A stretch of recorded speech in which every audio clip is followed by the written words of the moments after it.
Изваждането на торба с боклук от кошчето за много хора е едноминутна задача.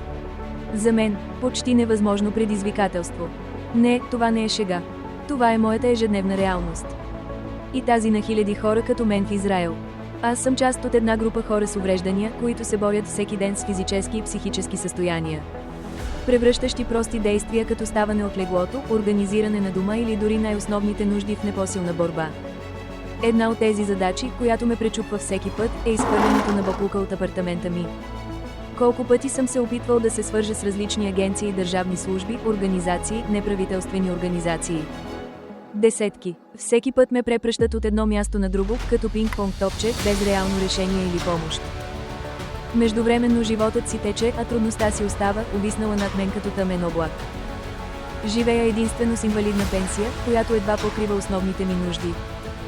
Така че наемането на частна компания за такива елементарни неща е просто немислимо. Това видео не е тук, за да се оплъквам или да търся съжаление.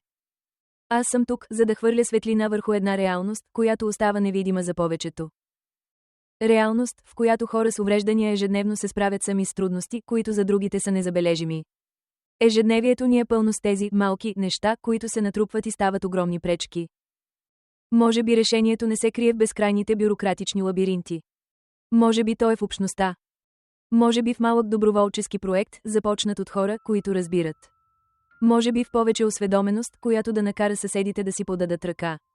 Ако някой от вас знае за решение, за инициатива или дори за добър съсед, който е готов да помогне, моля. Ще се радвам да чуя.